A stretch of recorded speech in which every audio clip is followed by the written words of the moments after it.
Hello, everybody. This is Joseph P. Farrell with news and views from the Nefarium on Thursday, December 7th, 2017. It's the anniversary of Pearl Harbor.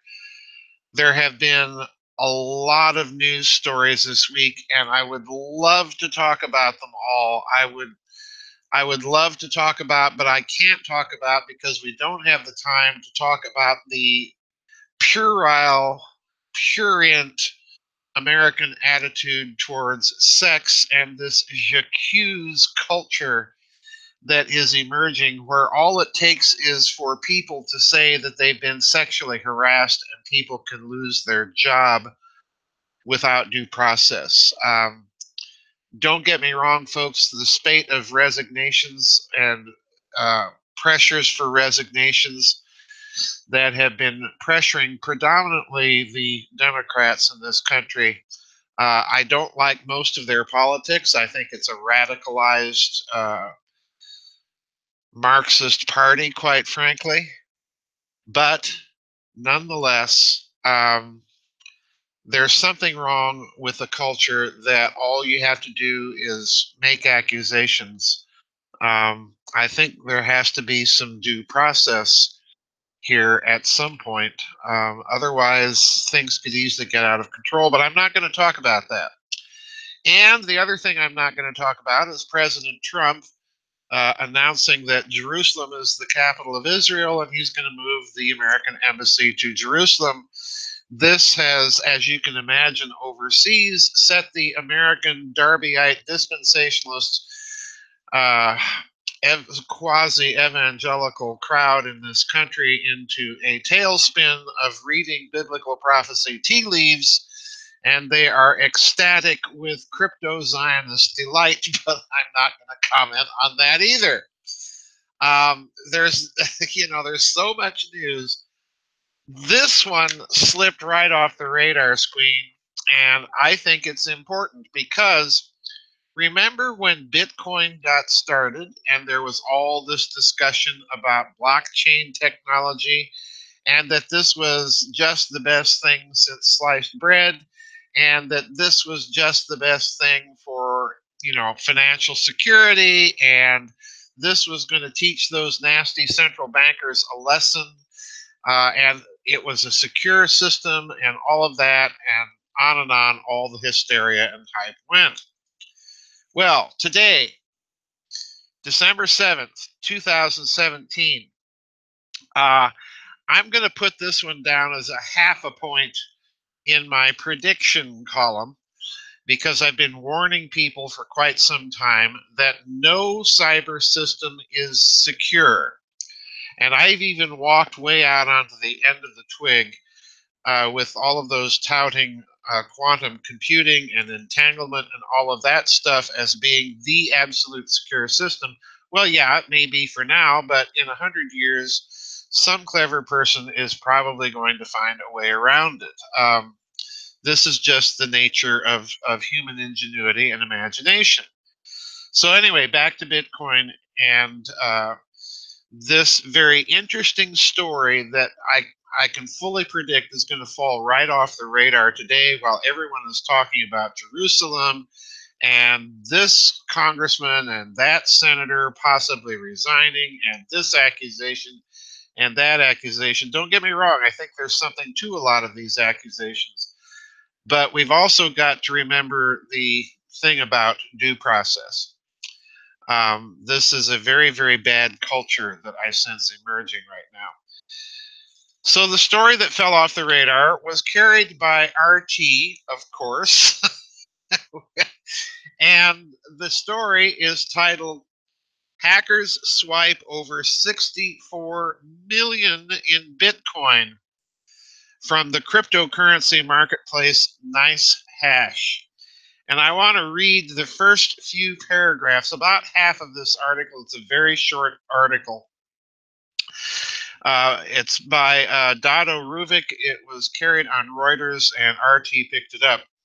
Quote, after a mysterious 12-hour, 12 hours, folks, service outage, the popular cryptocurrency mining exchange NiceHash announced hackers stole hackers, plural, stole an unknown amount of money from users. One Bitcoin wallet, this is just one Bitcoin wallet, gained more than $64 million within a matter of minutes.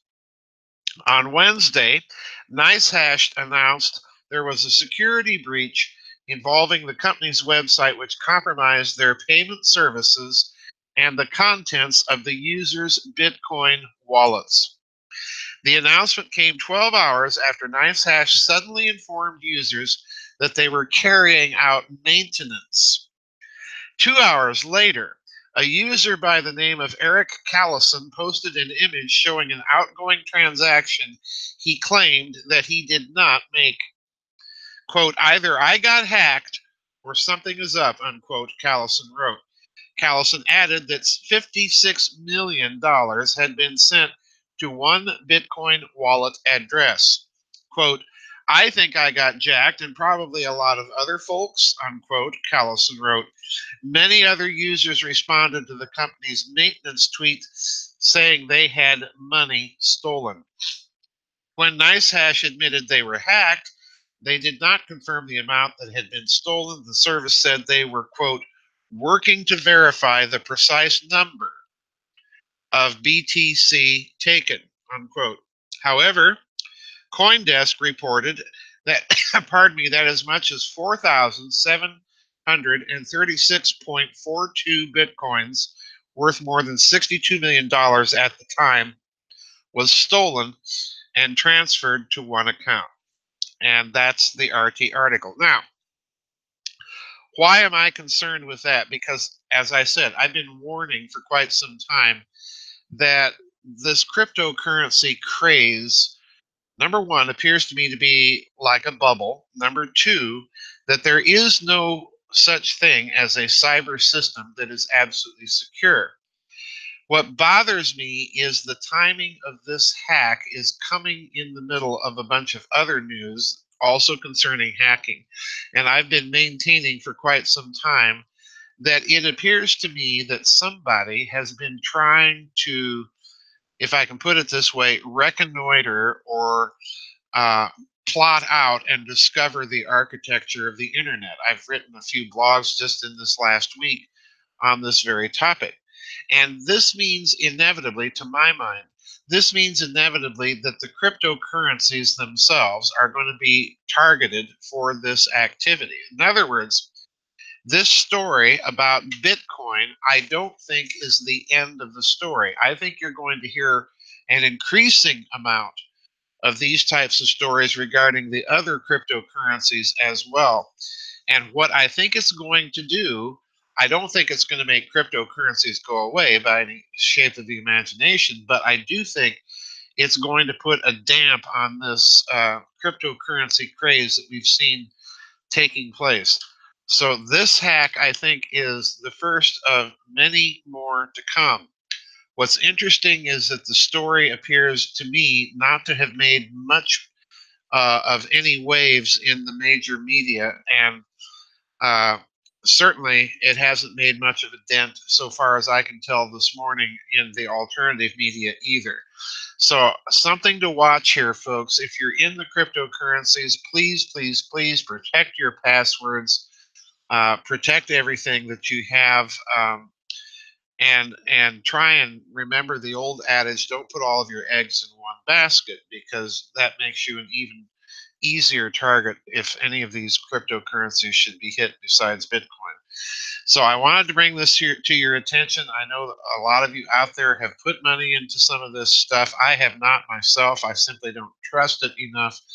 But this is kind of a little warning, I think. And as I say, my gut intuition is telling me that there's going to be more incidents like this. Maybe not immediately, but there will be more. Tomorrow, we do have a members vid chat. I've already been getting some questions. I'm planning to talk about a few things myself that I want to bring into the vid chat. For those of you who are members, don't forget that's tomorrow night at 7 p.m. I'm probably going to start early. I've been suffering a little bit of an onset cold, sniffles, and so on. You can see I'm in my sweater. So we do have the vid chat tomorrow. And then we will have another vid chat the following Friday, and then there will be no further vid chats for the month of December for the holiday season. So I wanted to bring that to everybody's attention. Anyway, that's it. Watch the cryptocurrencies, watch the hacking stories. I think we're going to hear more about this sort of activity. That's it for this week's news and views from the Nefarium, and I'll see everybody on the flip side. Bye bye, and God bless.